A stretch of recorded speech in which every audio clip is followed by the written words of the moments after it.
Hey there, PDHP parents and community. It's Carrie Ann Fitzgerald from the Program for the Development of Human Potential. The lighting on this video seems a little off, but I've been having a lot of tech problems today, so please forgive me, please indulge me, because I'm in that, nevertheless she persisted moment. And we are going to get this information to you. So we are at the end of our preventive parents piece. We've been working through this all January. And we are at that point to give you information if you feel that you should take some action in regards to your children's misuse in your house, if you have discovered that they are misusing substance. And it's difficult. So we focus on you, the parents. There's a lot of things to unpack along with that, preparing, having conversation, making contracts perhaps, seeking help, noticing intervention. PDHP is prevention. There is a scale that goes along with that. So there's prevention, there's treatment, and then there's recovery. All of these things are very possible. And the step between prevention and treatment is intervention. Now, acknowledging that there is a problem, here's some ways we can solve this. Okay. So the first thing is unpacking the feelings, because when you're parenting, no matter what, and especially something like this, delves up our own feelings as parents, and sometimes these are really negative to sit with. Helpless, fearful, even ashamed. There's a lot of shame and guilt in parenting. But the thing is that if we can push those aside, there are a variety of things that can be done for you to assist in making your child's drug misuse, substance misuse, less appealing to him or her. So that's a great goal. You should know that getting help will be a process. Anytime, it's a process. Think about things like your own resolutions to lose weight or to drink more water, whatever it is, right? Or should I have not mentioned resolutions? It's okay. You can always start over. But again, it's a process, right? It's not a one-time event. So understand that you may need to try a variety of different techniques and ways over a course of time. And you may have to really steel yourself to persist, to not give up. But know that there are a lot of things to try. A lot of times I do hear people say, with counseling or therapy, well, I didn't like that as therapist, or I didn't care for this. There are different styles. There are different types. There's so much out there. So keep trying till you find the fit. Okay. I know that it doesn't take just 1 or 2 or 3 times. It takes a regular occurrence, right? Setting up this pattern.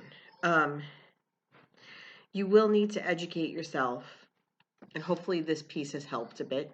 But you also will need to get yourself help, because this is hard and it's heavy. And like I said, I just opened up by talking about all these different feelings that could potentially come up and probably will come up. I should even use the word potential, but help for you to manage that, okay?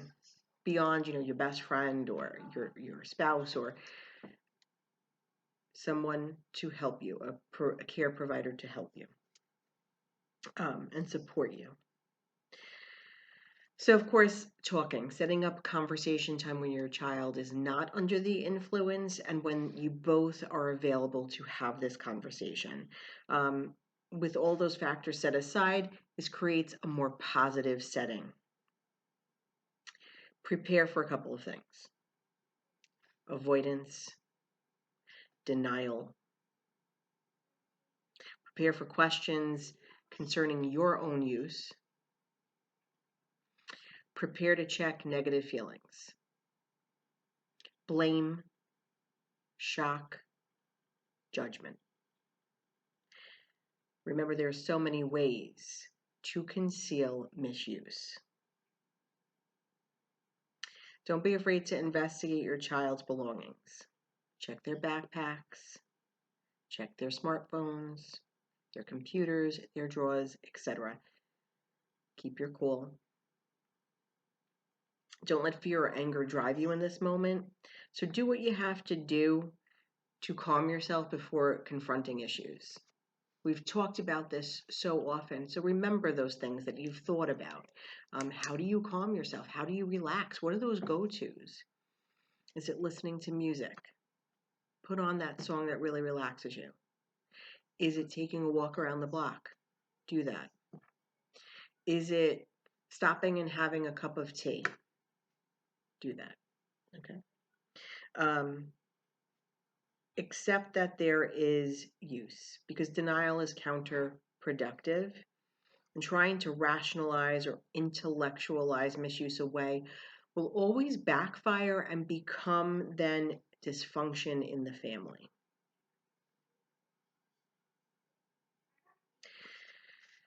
Begin your conversation. Lead with your focus. Your focus is concern. Simple. Follow your instincts about your child. Don't cover it up from family members.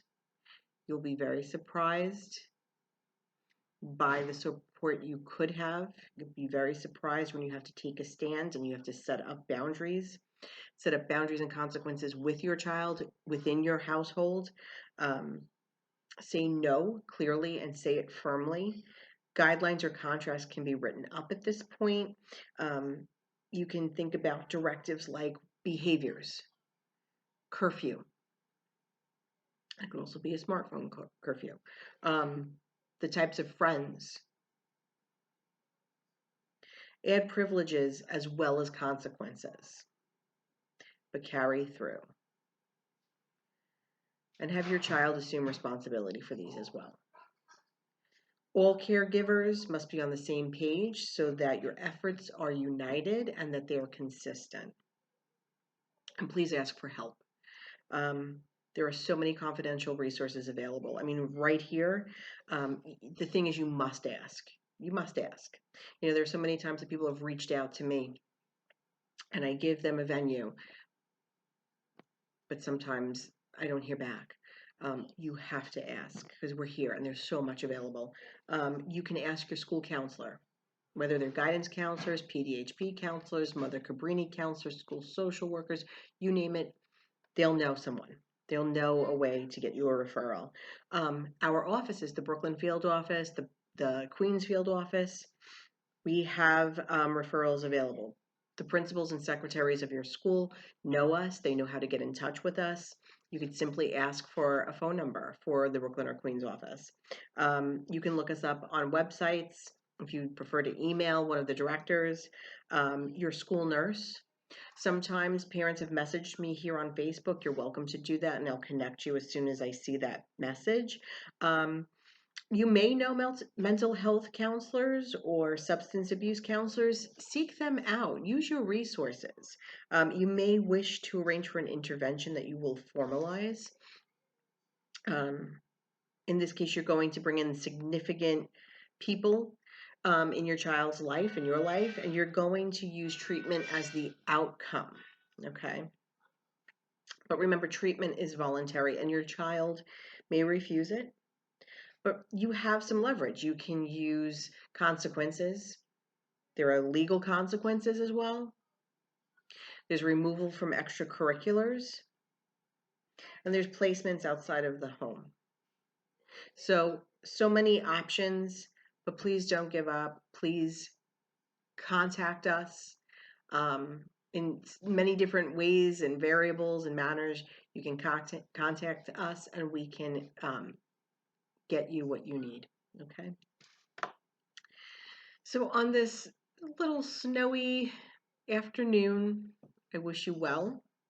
I will contact you back tomorrow with one of the videos. We'll see what's going on, give you some resources and, you know, check in on any questions you may have. Remember, you could always message me here on Messenger. I check in Monday through Friday, and I can get you where you need to go. Have a great day. Keep well.